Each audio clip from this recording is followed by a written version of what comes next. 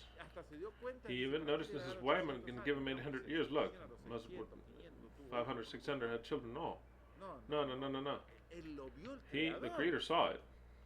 The Creator saw it and he said, I'm going to shorten his time and they will hurry up. All I care about is for them to multiply and to fill the earth. That is the only thing I care about. Because part of the creation, I have to end up in 6,000 years with this earth full for them to say, che, we don't even fit here anymore until they even think that they're too full. So then what I'm going to do, 10 women can marry a man. One man can get them all pregnant. We multiply it all. That's the way. Yes, like that. That's what I'm going to do with Israel. A guy with 4 women. And that is just as an example. We're slaves. Us men are slaves. That sexual desire of man, that women also had, of course, and she utilizes to snare men. It is a curse between both of them. The man needs it, and the woman needs it. But God made a curse that between both of them, they need each other, and then afterwards they curse each other. That's the way it is. So then God said, look, I could care less about anything. You can have all the women that you want because all I care about is that you multiply and fill the earth. You want proof? Judah had children. One of his children got married with a woman. And like many of us for many years, he planified his life saying, I don't want to have children now. And the Bible says he would come on the earth. You know what that means. It is a system of not having children. For God, it was such a great offense that he killed him. The son of Judah, he killed him because of family planning. He says, how can you dare to finish outside, you son of a bitch? He got into the private life, which he should not have gotten into, but it doesn't matter. We're not here to criticize God. I'm telling you how God acted. So then God says, how? You don't want to have children? No, because the Bible just says that he didn't want to have children ever. Maybe he didn't want to have children because he wanted to plan his life, and then later we'll have life, but not as soon as we got married. So then the guy, in the way he could, he would try to avoid to have children because maybe he thought, we're going to work together, we're going to buy this and that, we're going to make a house, and we'll have children later. And God says, what are you doing? You're coming outside? Oh, he killed them. So then, for God, it is a good measure of justice to kill you if you have some sort of control in this life. From then on out, the Catholics say that it's a sin to use condoms and all the rest. For a Catholic, it is absolutely a sin to prevent to have children, so that you know it. Okay, taking that out, the second son comes along. And immediately, that lady, she cannot be just left there. She has to marry. She has to, with the brother of the guy that got killed. And then once again, do the same thing. Because maybe they didn't even know why they were being killed. You saw the son that would die. Just a cardiac arrest. Oh, he died, poor thing. And the second son also dies. Because he does the same thing. And then afterwards, that girl is left pregnant by Judah, of the father-in-law. And then you have the line of where the Messiah comes along. How? Yeah, and he has twins. Yes, twins. They have 2 right there. But her father-in-law made them for her. If you understand that story, Yahweh says, look, no woman will go to waste. The one who wants to avoid something, I'll kill him. Because here what I want is for you to reproduce yourselves. Let's see if you understand me once and for all. To reproduce yourselves. How does that come along? Through the brutal desire that man has. The woman exploits that desire of man for the woman, because the woman, which she's always wanted in old times. I'm not talking about old, but now she wanted to trap man, and the best of all, for him to provide for her. And that is how humanity has been all that. That's why we've got 8 billion people now, thanks to having been obligated to populate the earth. So then we've been a reproductive machine for God entirely. Eso va a ser eternamente. Will that be eternally Eso so? vamos a hablar en otro tema. We'll talk about that in different subjects, many subjects that we're going to develop, of how it would be in the kingdom that cometh, how it'll be. Because that machine already of reproduction, it'll be like that always. We're going to be reproducing ourselves forever and ever. The command of Yahweh in this aspect was, he said exactly this. In this version, it says, Genesis chapter 1, 28 says, and he gave them his blessing. More than a blessing, it was, you already know, if the curses is to make you hurt, no, the rest of this blessing is a control, a desire that is almost incontrollable. He gave him his blessing. Have many children. No, I'm just reading the way it's written. Have many children. Fill the earth. Adam and Eve got that command. That command comes up until today. Have many children. Fill the earth. That command is not an insinuation. That command were received by our genetics, and every time a man looks at a woman, I'm not talking about men that like women, every time a man looks at a woman, he feels the immediate need of the command of that blessing of saying, we have to reproduce. Is that the man is evil? We're under the blessing of Yahweh, quote unquote, that blessing which is a curse. And women have received it also. It says you have to produce children.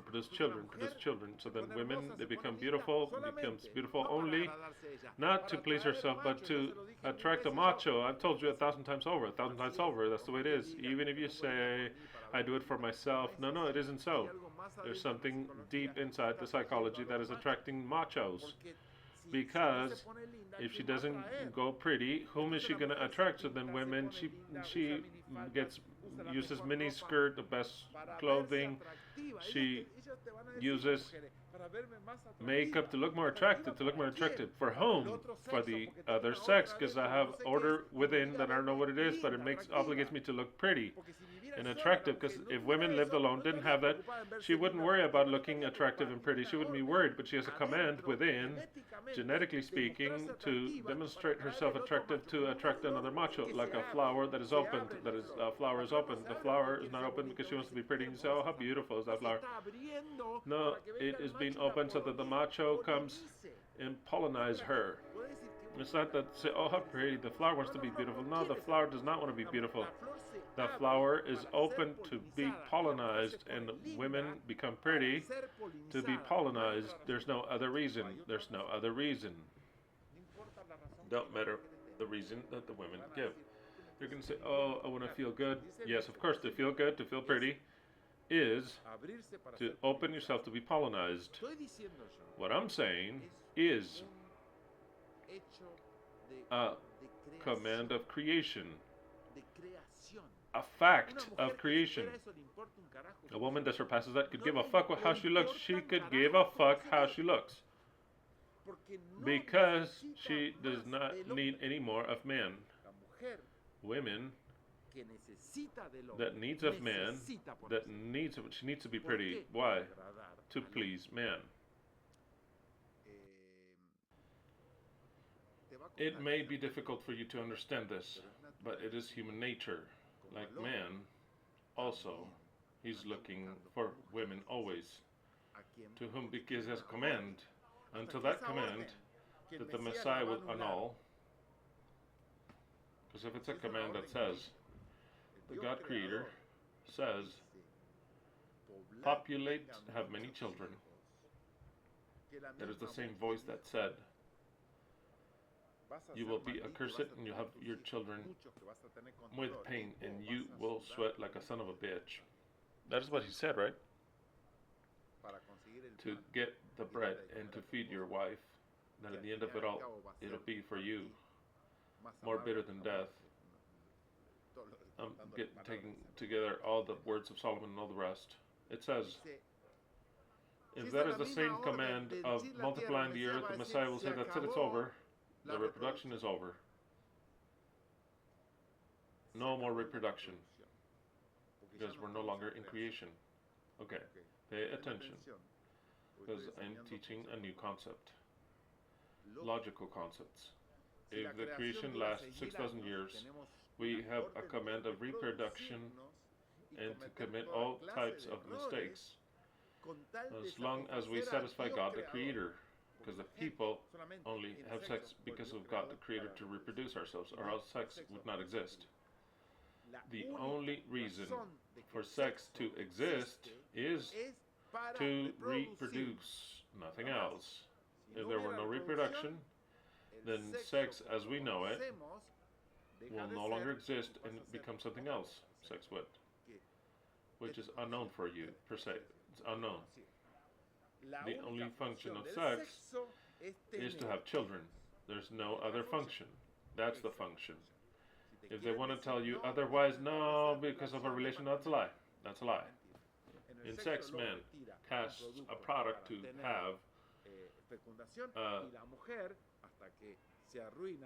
child, and the wife until she is ruined because wife placed her on a time clock and she produces eggs to have children. So then the primordial function of sex, any sexologist will tell you, is human reproduction. If human reproduction were no longer necessary, then sex is no longer necessary. Before this incognita, if the Messiah says there's no longer a need, okay, I don't want to lose this. If 6 days were creation, in the creation enters all human beings that will be created, all of them.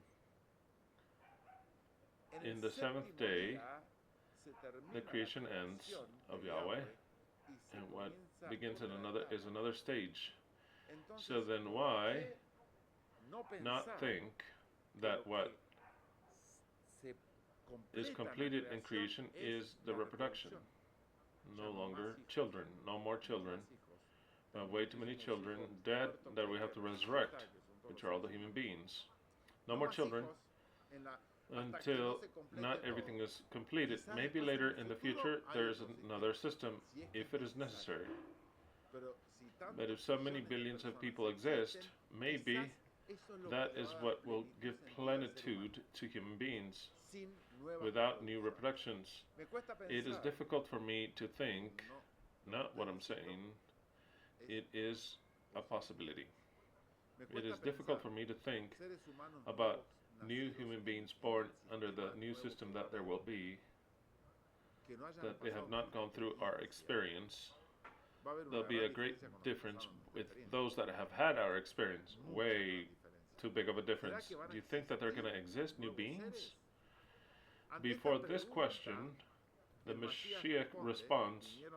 These people came and said, who were experts in the law, they came and said, we want to ask you something. Let's see, in resurrection they said, we have this case.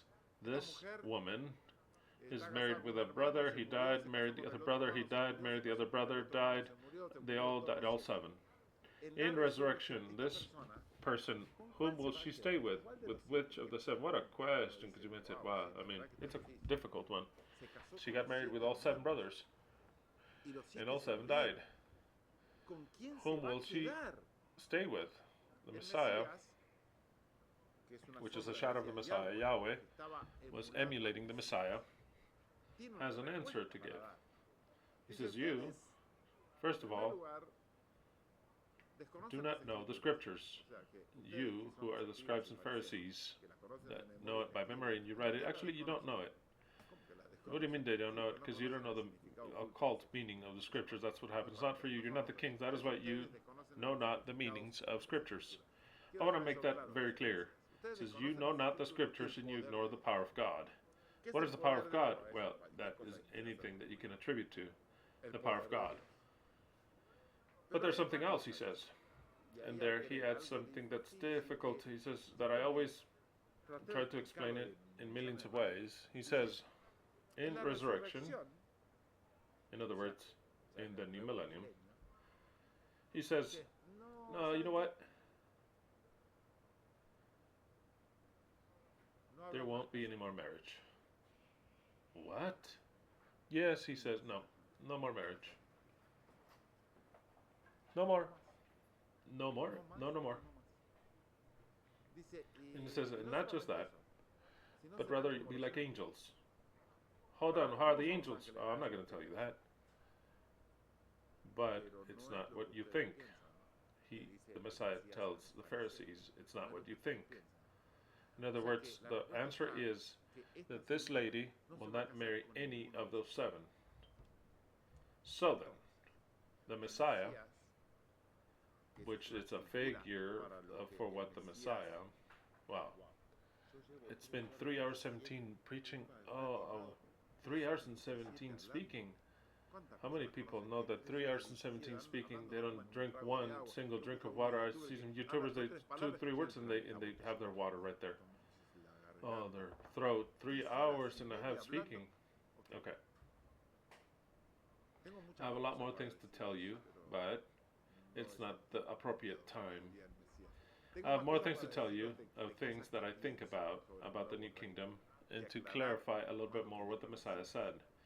Because there is something that's fundamental that I will say about this, which he just said, but I don't want to say anymore because it'll just go aside from the fact of what I'm trying to say, so then I won't want to say anything. All I want to say is as follows. Both men and women, we are accursed. And if women act due to the experience of Solomon bad with men, is because she was designed to be so. It's a plan. And so that man is never happy, nor women also. We are to live experiences, negative ones, not positive ones, negative ones. So then, don't feel bad, women, for what Solomon says. It's cursed as men and women. We're all cursed. We're all cursed. Both men and women. Women are not to blame that in certain cases, like the experience of Solomon, they became more bitter than death. It's not women's fault. By design of creation, she acts that way. She will not act differently to what she was designed for. Like a woman does not produce flowers but produces children, she also produces what Solomon says. Because by design it is so, and men by design are also that way. It's all a design, like death, like pain, like everything else. In the 7th millennium, we're going to undo this.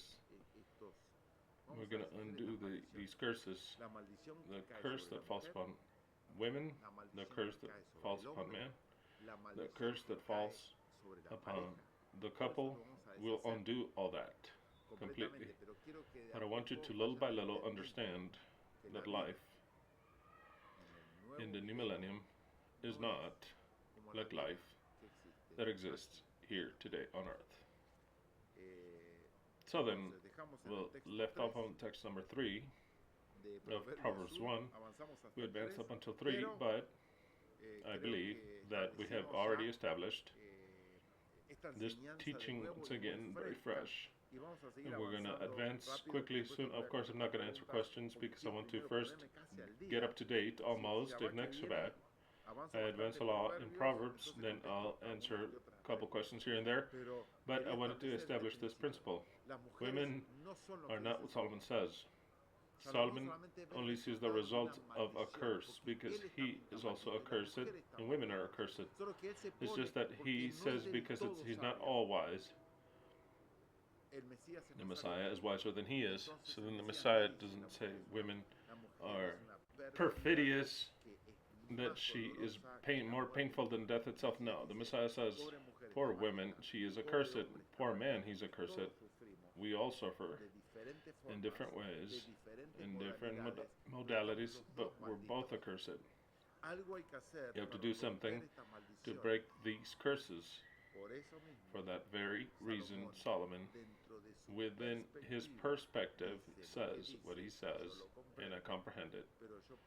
But I can understand more than Solomon, and Solomon What happens here is that this is a curse of God. Women will never act differently to her own nature. There are exceptions, but generally women will act in the same way with men as men will act in the same way with women. Why? Because we're cursed. And to top it off, we're even cursed in having to populate the earth, because that was one of the worst curses. That energy spent in having children, to bear children, was not a blessing. Maybe it's a blessing concealed, but actually, for men and women, it was a great curse. To top it off, to have children was with pain, and the man had to feed everyone. Then he had to look for more wives for them to continue to bear children, because you have to complete the prophecy of having children, having children, having children. It's not that you do it as a degenerate. You were, and you are, subjugated to a command, a genetic command. That we can break it? No. What we can do is to control it. And that is where the planification enters. Control it by knowing that we have impulses within, that they're kind of as strong as us and even stronger than us sometimes. We have to develop a will that subjugates the proper curses of God. And the same thing happens to women. Women, if they allow themselves to be carried away, they will become a bitterness greater than the grave. They have to fight against that, to not give into what God made them. That's the way it is. Like man has to fight to not exercise that dominion and exercise a lot more care instead of dominion. But you have to fight against nature. But man has to fight against nature like man. If the man doesn't fight against it, he becomes a dominator and an abuser. If the woman doesn't fight, the woman becomes a witch, wicked, with no mercy. It's in her nature. I want you to know it. And every woman, she has that. Every man has the other. It depends about us whether we dominate the curses that Yahweh placed upon us. And for everyone understand what I'm saying. Let everyone understand what I'm saying. We may come out controlling those emotions. A man can control his emotions, but that's not just us men to control it. The woman also. Or else women allow themselves to be taken by her emotions, and she becomes, in what Solomon said, more bitter than death. We have a lot to study. I have lots to speak about. The couples and the rest, for the youth and the married couples also. And I have something that maybe will surprise you. But I believe that we'll get up until here only because I've already spoken to you for 3 hours and a half. And that is more than enough. I'm not sure if you were paying attention to the last, because maybe your mind has left off elsewhere.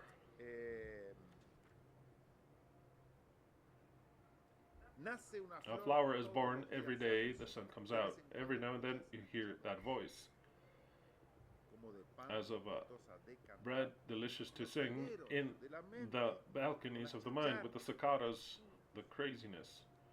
But in turn, a transformer exists. That can be everything that Solomon spoke about. The transformer are the curses that we have. But in turn, a transformer exists, which consumes the best that you have. Men and women, both of them. It throws you back and demands more and more. And there comes a point in which you no longer want. You don't want to know anything else. Suck at the liberty's breast. You will always carry her within the heart. They may corrupt you. You may forget, but she is always there. Yesterday I had a dream with the Hungries, those who left, those who are in prison. Today I arose singing this song, which has already been written time ago. It is necessary to sing it again one more time. Semper Fi. The destiny is written. The end is inevitable. God, the true God, is Argentinian. Let's go the eternal truth.